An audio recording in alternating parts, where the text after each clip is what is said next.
The modern conception about history is that humanity is evolving, coming from the caveman to the Industrial Revolution. However, our understanding about the past is limited. The oldest artifacts that can be accepted as recorded history date from about 5,000 years ago. Most of the theories about what happened before that are based on just stones and bones.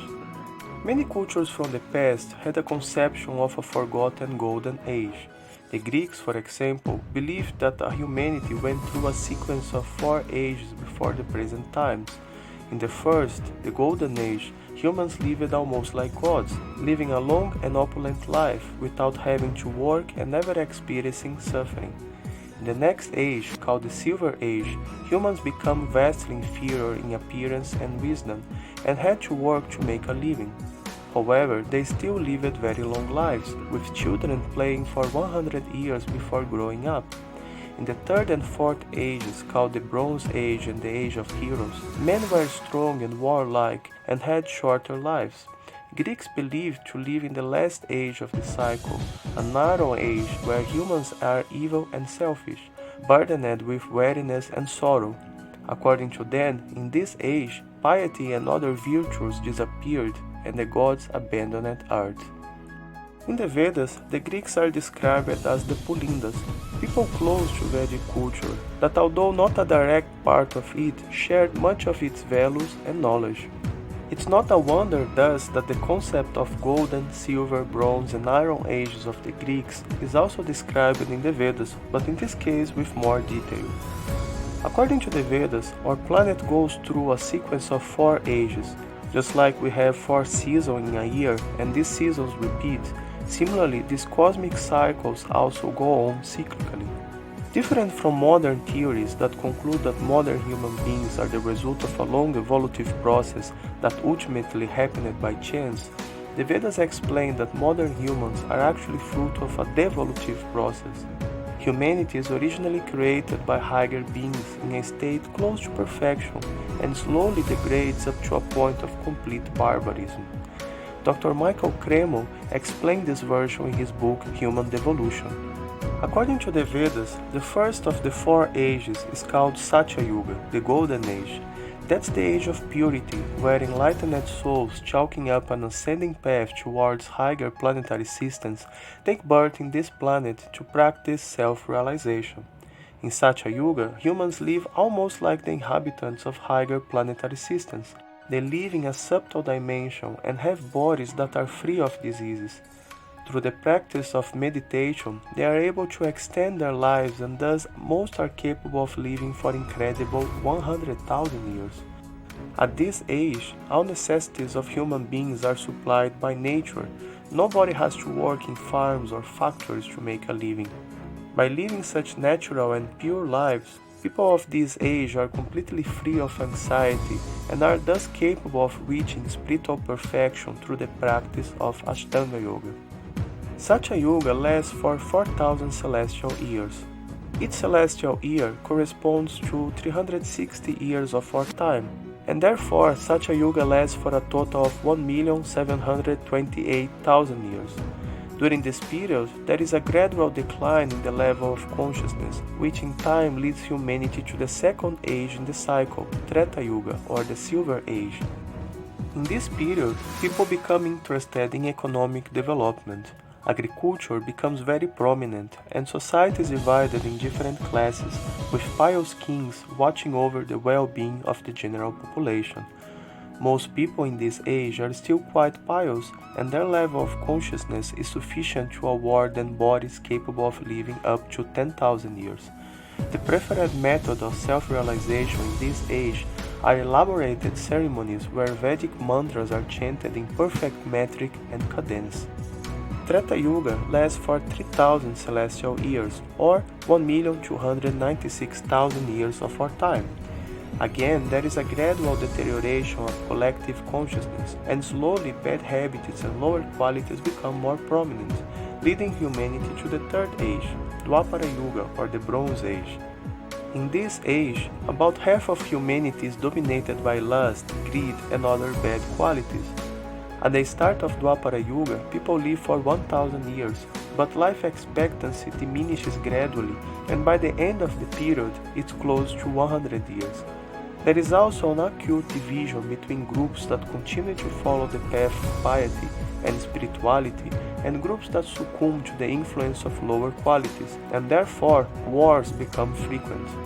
Still, wars at this period were conducted in a chivalrous way, where warriors would fight one-on-one following certain rules until one side would surrender.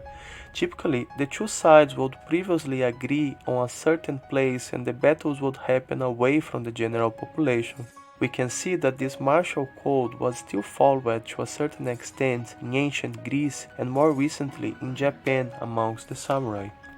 The Battle of Kurukshetra that took place right after the Bhagavad Gita happened in the final years of Dwapara Yuga, events that are described in detail in the Mahabharata.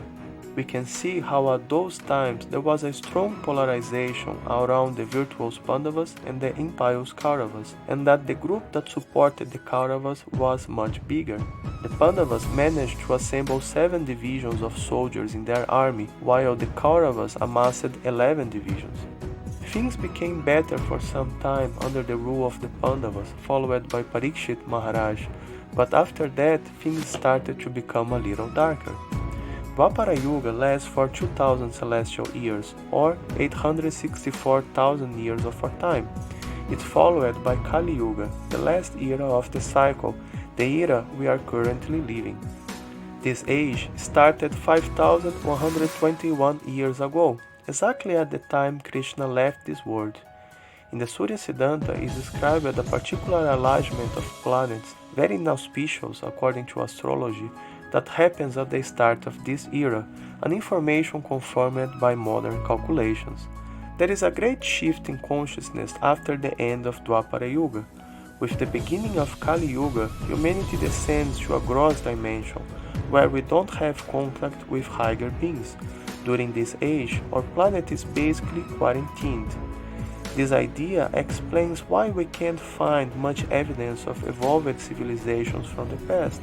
These were evolved humans who were living in a subtle dimension to which we don't have access in our time. As a result, when we dig the ground, we find only bones and stone artifacts from aboriginal humans that were living in the same gross dimension as ourselves. During Kali Yuga, humanity slowly degrades, as beings from the lower realms get the opportunity of taking birth in our planet to accumulate a new set of karma. This is also the shortest of the 4 eras, lasting for just 1000 celestial years, or 432,000 years of our time. In the beginning of this age, people live for about 100 years, but just as before, the life expectancy gradually diminishes as time goes on. As people from this age have short lifespans and are not capable of concentrating for long periods, the recommended process for self-realization is the path of Bhakti Yoga, and especially the process of Sankirtana, coming together to chant mantras and thus connect ourselves with the divine. As Kali Yuga progresses, good qualities such as truthfulness, self-control, simplicity, non-violence, freedom from anger, tranquility, compassion, gentleness, and forgiveness gradually decreases, and bad qualities such as lust, anger, greed, illusion, and enviousness increase, creating a difficult condition, especially for persons trying to follow a spiritually progressive path. As Kali Yuga progresses, humanity degrades to such an extent that people gradually lose their humanity and descend into complete barbarism. It's described in the Bhagavad Purana that by the end of Kali Yuga, the planet's ecosystem will be polluted and destroyed to such an extent that agriculture will become impossible. Animals will become much smaller and people will live for no more than 20 years. People will live mainly on meat, and cannibalism will be rampant. People will have to work very hard to get just a few morsels of food. Moral principles will completely disappear and people will be prepared to torture and kill for their slightest gain. It's narrated that by the end of this period, the Avatar Kalki comes, annihilating the oppressive kings and soldiers that by the time will be no more than plunderers of the poor citizens.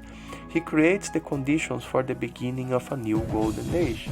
Under the guidance of superior beings, humanity is restored to its original state and a new Satya Yuga starts, making the beginning of a new cycle.